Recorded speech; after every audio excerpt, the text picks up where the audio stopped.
It took me 2 years to get over what you told me, but it was absolutely helpful. Yeah.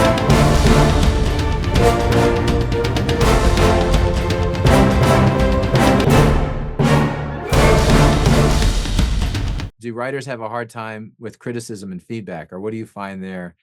And and since you're the guy usually giving the critiques, what's your point of view on the Well, whole thing? I get criticism a lot. I mean, I write stuff. I produce books, I produce screenplays, Right, right.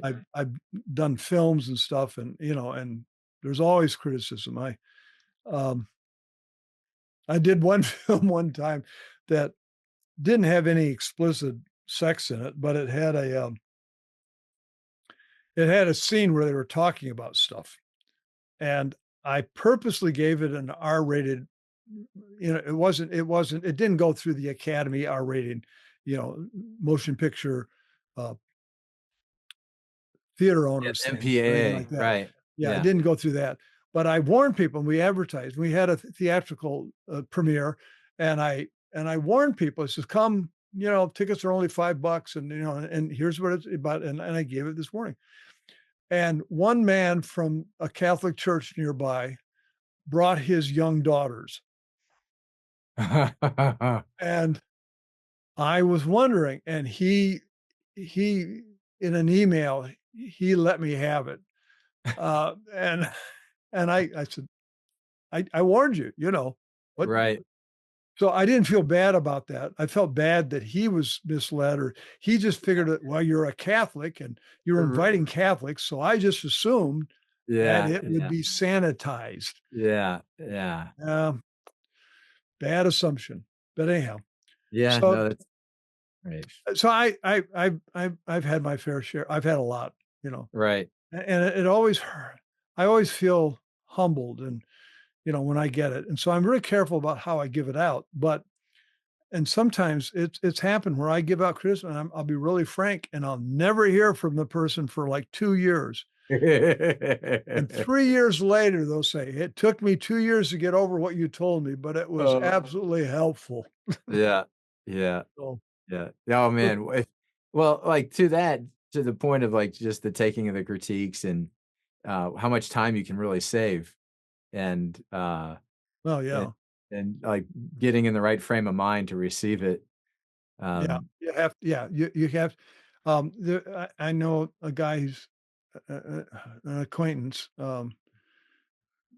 pretty good acquaintance. I mean, know the family pretty well, and he's uh, he's written a novel, and he will not let anybody read it because he's afraid of criticism. yeah. Well, how do you know it's any good? And he's frustrated because no traditional publisher will take him on. I says, what what's wrong with this picture? You have to. Yeah, yeah, You have to. So criticism and feedback can sometimes be offensive, right. especially when the person giving the feedback has made assumptions about the work that are wrong or misled. So people, um, this one guy told me, well, I was so embarrassed. My children, were at this movie, and says, well, um, you were misled. Or I had one time, I wrote a movie. I have a writing partner, Bill Watella, and Bill and I wrote a movie that was sort of an answer in a tongue-in-cheek way to Apple American Pie. Remember the scandalous sexual Oh, movie right, right, right, decades ago about this? And yeah, sure, there are funny parts in it, but it's pretty right, gross and disingenuous and just. right, right. And so we wrote something called The Sex Therapist's Son. And um, I sent it off to Act One, my friends in Act One that I had gone through their training years ago. Right. They were doing critiques on screenplays, and I got back a scathing critique because in the movie there is a scene where a boy asks a girl out for a date, and he goes to her house to pick her up, and he discovers that she has a child, an out of wedlock child, and she's living with her mother. She's taking care of the child, and and she's frustrated because she was unable to find a babysitter because her mother's not home and she doesn't Yeah. know what to do. And they end up staying in the house and having their date in the house, making Yeah. popcorn, watching a movie, and there's this child. Well, the child has to be taken care of. And the point of the scene is that this is not the way you want to live your life. You don't Right, want to right, have the right, child. right, And this guy totally misinterpreted the scene and thought that I had, or that we had written this with the intent to say that having children was bad and that children were a curse. Well, nothing could be further from our minds, but that's the way right. this guy. And so the criticism, you have to take some criticism, realize, okay, did he understand this? Yes, yes, And so yes. oftentimes we'll get Rich, Rich Morrow. Well, I mean, Right. he's taken the movie that we worked on for years ago. Um, and he'd send it off to festivals and he'd get feedback and he'd send me the feedback and we'd go through it and we'd say, okay, which of these critique points are valid? Which do we need to pay attention to? And which are totally screwed up? They don't Right. understand the movie, they miss something, or what did we miss putting in the movie so that they were able to understand what this movie is about? And Yeah.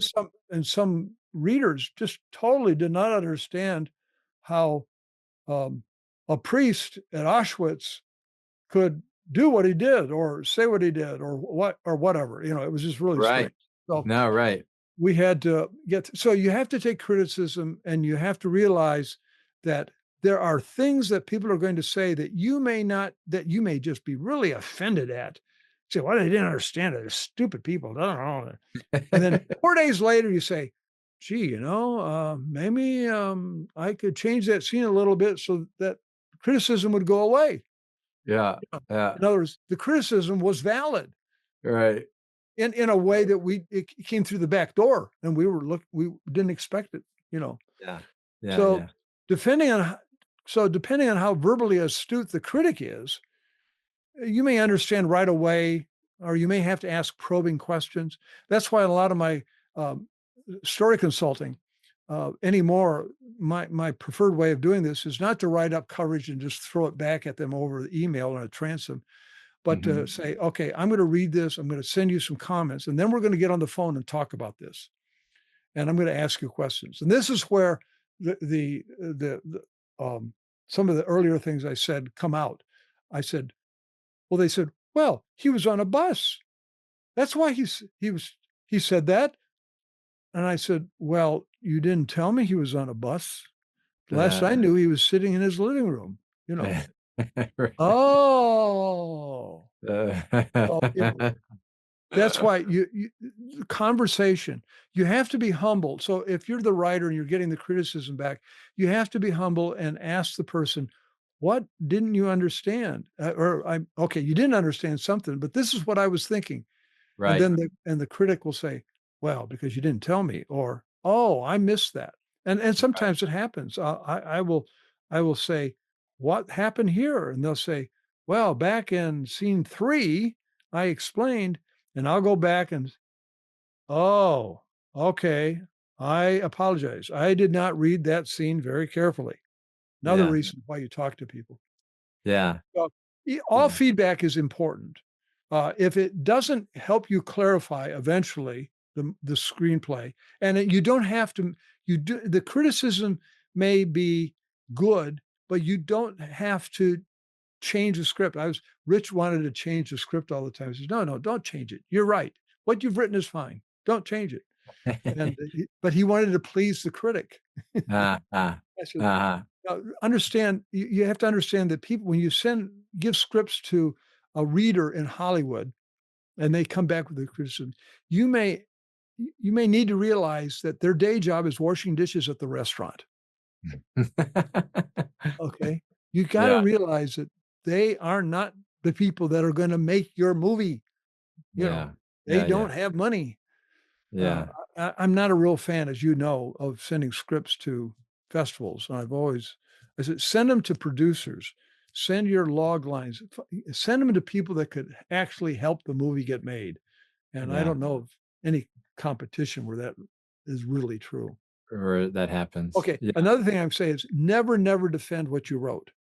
Never say, "Well, I wrote it because of this, and you don't understand it." Ask questions. Don't debate what you did. You can debate the motivation of the character. You can debate whether the character made it clear to your audience, but don't debate your internal motivations. Uh, Mm. one customer client of mine says, "Oh, but I was trying to tell a story about this period, and that's what happened in that period." I said, "Well, it's boring. Yeah, right, that's right. Nothing Right, happens. Nothing right, happens. They right, drive right. across the country in a car and they have a nice conversation, but nothing happens. Yeah. Yeah, So that's hard. yeah, Like, eh, communicating it, like receiving it, and that whole process of the communication is yeah. Always be grateful, which is what you just alluded to. Always be grateful for the feedback, even if it is misplaced and they're stupid and they don't understand. Always be nice. You never know when that person is going to be in position to buy your script and make your movie. that's right. Maybe they You won't be don't washing know it. dishes forever. No, they won't. I mean, ask Jack Nicholson. He was waiting tables. There you go. There you go. Who knew? That's right. Yeah, could you imagine him taking your order? "May I have your order, please?" Like, that must have been really an interesting Well, experience.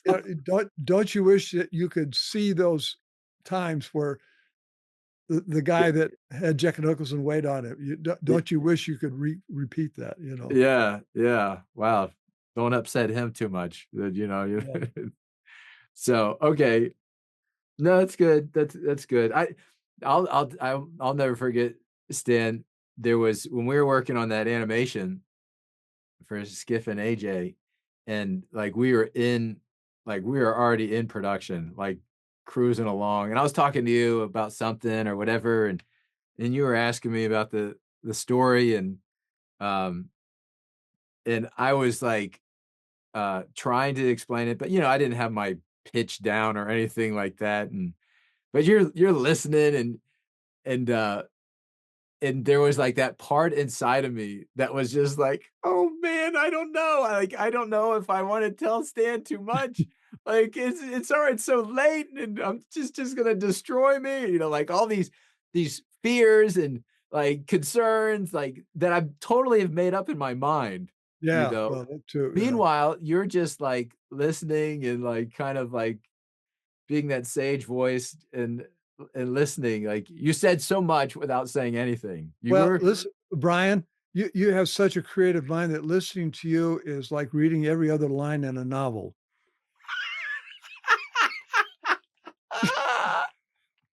I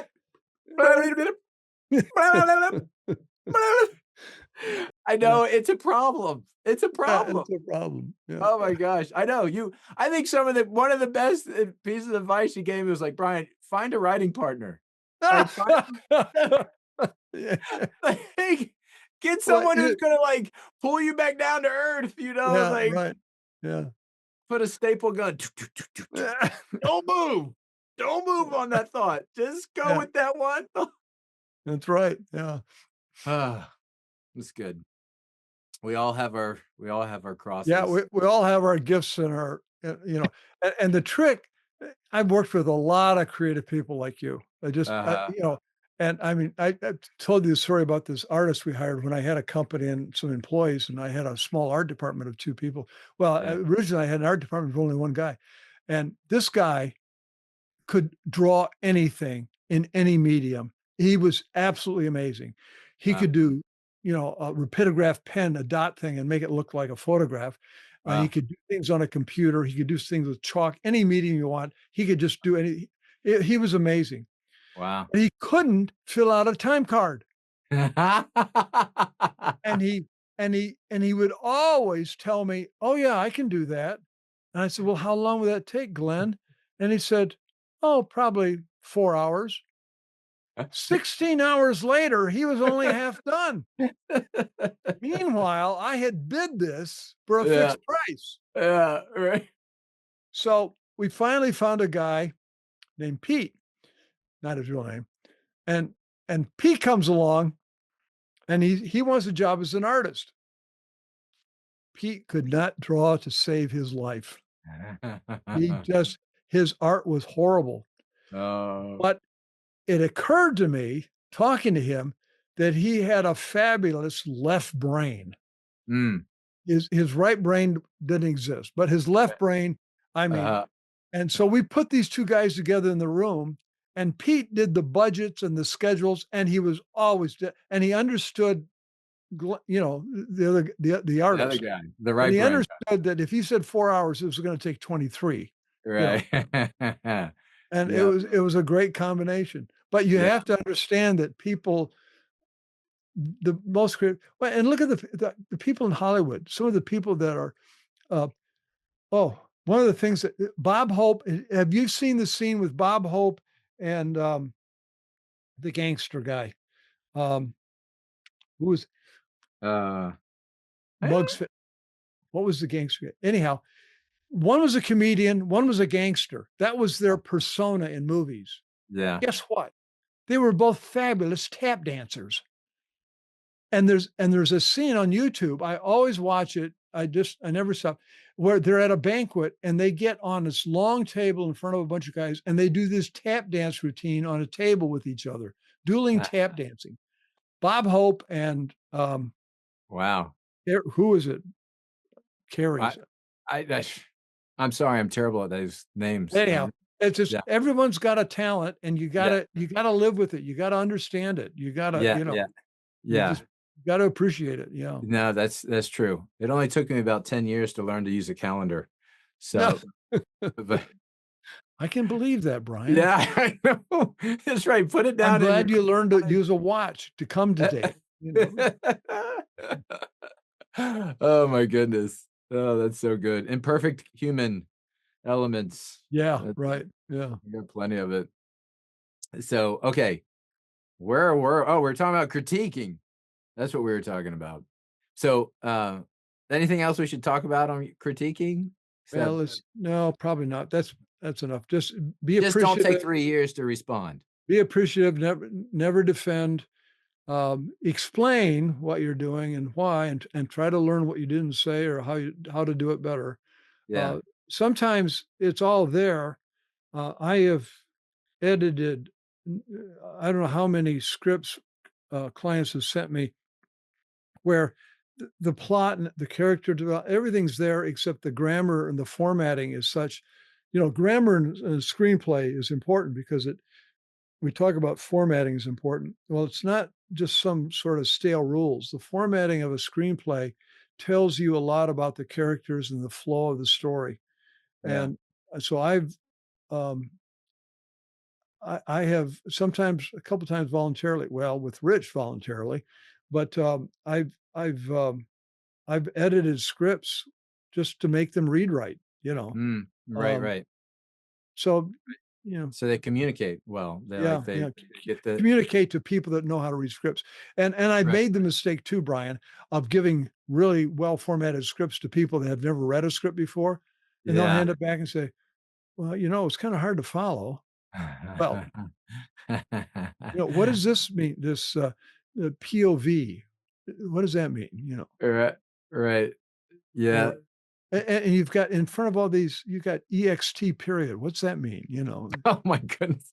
So, there's problems with that. Well, that makes it tough. Well, I mean, so a writer friend, um, he used to send me scripts all the time.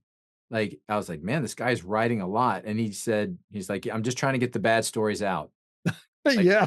I'm just trying to get to the good ones. Oh God. And I was like, "Wow, that was really good." But that it was almost like there was something about he was, in a sense, detached enough from his story that he was willing to do it and then say, "Okay, I'm starting over on something else." Yeah. Eh, Well, that's good. Yeah. yeah. But I would never show if I knew the script was bad and I was just trying to get it out, I would never show that to anybody except the Yeah. filing cabinet. I'd Yeah. go in the back of the filing cabinet. And by the way, I have a drawer full of that stuff. Of that I've stuff. never shown to anybody. Uh, Yeah. Yeah. You um, should put those in your will to someone. No, no, Oh, wait, wait, wait, wait. You could make it so they have to read it all before they read the will. you realize that that would land me in purgatory for another 100 years. Yeah, but maybe it'd be worth the I time. my recommendation, never give out something that you know is bad. Yeah. It poisons the well because when you have something good, that person's not gonna wanna read it, Mm. Yeah. Yeah. because they say, "No," it's like yelling wolf. "No, I read the last one. Thanks very much, but Yeah. I don't have the time," you know? Yeah. Yeah. Um, I have a priest friend that, I hired him as a technical writer, and then he became a priest, and I had quit the agency, and so now he's one of my favorite priests in the Detroit area, Oh, wow. and I kept sending him such long things to read that he said, "Stan, I don't have time to read this." You know, it was like wolf, you know? Um, Yeah. Yeah. This guy, but maybe Pam is like your trusted confidant, oh, like, she definitely yeah, no, that happens a lot, yeah. I mean, we'll yeah. sit down, Pam will read something, and she'll come back and say, "Stan, what does this mean?" You Yeah. know? And we'll talk, Yeah. I say, "What do you mean? I wrote it, I don't know," and I'll be very defensive, and Yeah. then I'll go back an hour later, and I'll read it and say, "Well, you know," and I'll go back and apologize and say, "Okay, I need to work on this," you know? Um, Your screenwriting is gonna make you a saint. It's gonna I don't know about that. yeah, I have a no. couple clients who have worked on the same script for years and can't seem to move on. I told Yeah. one guy, "I never wanna see this script again." And I said, "No," and he kept coming back to me and asking, I says, "No, I'm not no, forget it." Finally came back to me 3 years with the same script, but this he didn't send me the script, he just asked me a question about a scene. And I says, "I have no idea what you're talking about, you know, you've changed the story," you know? Uh-huh. And so sometimes writers are just so mentally introverted or narcissistic that they can't accept, they can't seem to learn and move on. Yeah. A good writer will change. They'll change their writing. They'll change their attitude towards script writing. They'll allow Yeah. it to die. They'll move on to something else. Yeah. So, Yeah. How do you help a writer, like, get through that? Like, break through that? well, sometimes it depends really on the writer's uh, attitude toward perseverance. So, this one lady that I'm working Mm, on the West Coast that's right now, interesting. she went through something. We're working on the third or fourth script now, I forget. But her second script, she had this wonderful, it was a very warm, fuzzy little story. And I said, you know, there's nothing happening here for 20 pages, nothing is happening. And she says, but, and she kept trying to defend it. I says, no, you've got to keep your audience interested. And so she wasn't upset. She wasn't mad at me, but she was very sad. And Yeah. she just was depressed because she Yeah. was trusting my input. The first Yeah. script we worked on together, she got some good feedback on after we worked on it. And she came back to me a month later or so and says, "Okay, I've been working on what you told me." And I thought she had thrown it away. You know, I thought Ah, she had ignored me, but she had taken seriously what I said, and she finally got to the point where the script had ups and downs. It had a roller coaster. It became really interesting reading. You know, after a yeah. while. Yeah. And she was able. She says, "I don't think I can do this." I said, "Oh yeah, you can. Yes, you can." Yeah. And I Yeah. kept encouraging her. And I've had other people, like the one guy I told you about, where I says, "I don't want to talk to you again." You know, "You've been paying me money, but I don't, you know, it's not, I like your money, but I don't like what you're doing. You Yeah. can't seem to you can't seem to get over the hurdle. You keep Yeah. wanting to spend what you were wanting to do, and I don't like what you were wanting to do. So either don't come back to me or change it." And Yeah. I think he's still, this is 4 or 5 years later, I think he's still working on the same script. Nothing's You know, happened. that's kinda interesting because they're both like, it's a persistence the wrong way. Yeah, Like, right. the negative side of the moral premise kind of persistence sort of And thing. and there's a sad way. They're not arrogant. None of these people I'm talking about are arrogant. Well, maybe the one Right. guy, but it's a sad way in which they cannot. They're afraid to admit. They're afraid to think that they were wrong about something. Mm. Mhm. And they say, "I can't be wrong. You know, if I'm wrong, then I won't be able to write anything again." Well, Right. this is insane thinking, but, you know, a lot of Right. people do that, you know? Extremes, like thinking going to extremes about Yeah. things. Eh, Quite honestly, if you don't mind me breaking character here, it's like a Go ahead. lot of Protestant apologists who hate Catholicism. Their problem is that they don't want to admit that they were wrong. It will destroy their image. Or some people will say, Right. "I won't have a job. I'll have to quit the ministry." Yeah. Well, maybe not. You Right. know, Right. That's a maybe heroic moment. I mean, it's interesting. We like to write about it. I mean, Scott Hahn's an interesting example of yeah, that. yeah. Scott, I was thinking of him just then. Yeah, Yeah. He that was like, I mean, here he is. He's like vehemently anti-Catholic, and then somehow yeah. he just was saw revelation in the mass, right? So I don't know if you know who Steve Ray or Dave Armstrong are. They're sure. two incredible apologists that lived Right. within a few minutes of me. They're both close friends, Oh and wow. both were vehement anti-Catholic uh, Mm, evangelists. And today, you mm. couldn't find better Catholic apologists. Yeah. You know, Yeah. Dave has written, I don't know, 30 some Catholic apologetic books, and Wow. Steve is traveling the world doing speaking, and they're both incredible. Yeah. Yeah. Yeah. Yeah. I've But learned a lot from us. you have to admit that there might be something better. Um, you know, well, I wake up every day thinking there's got to be something better. I look in the mirror and say there's got to be something. I That's honestly interesting. do. I Yeah, honestly, I mean, it's interesting to think about, like, okay, like heaven is glorious, right? There is like this fantastic, amazing, just awe moment constantly. And then here we are on earth and we're not there, but somehow, like even now, there's more glory that awaits us. And if we're not like, meaning like in a I sense of sure like, hope so, Brian. yeah, but I mean, like, even like, but so we have to change what we're doing to get to what that is. We gotta go Yeah. through the Well, value action. that's what this life is a transformation. And Yeah, that's why stories are so important. Stories about how characters transform some small aspect of their values and their virtues and vices. And we're connected to stories subliminally because that is what our whole life is. yeah, Our whole life, the purpose of us being on earth is to get better. You know, yeah, and in the mystery of God, why would he do that? Why can't he make us perfect and take us to heaven and bypass earth? yeah, Well, you know, God's kind of a creative person. He likes to make things, you that's know. right. He Boy, doesn't work in time either. I guess no, he does work in time, but he's no, there is no time. You know, it's not that he lasts forever. Is there is no time. so if you'd like to get ahead of this conversation, you can head over to Stan's website. You go to stanwilliams.com and you'll see there he actually has his storycraft training online for free. He just started releasing it. So this is kind of a huge deal. I hope you take advantage of it. I've learned so much from Stan. Mark your calendars. It's coming up. We're going to have the Lumen Summit October 2nd through the 4th.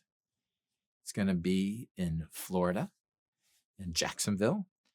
And if you are a Catholic filmmaker, if you're a professional Catholic filmmaker, you're invited. So you can go to lumen.tv to learn a little bit more. Next time I see you, hope to see Christ in you.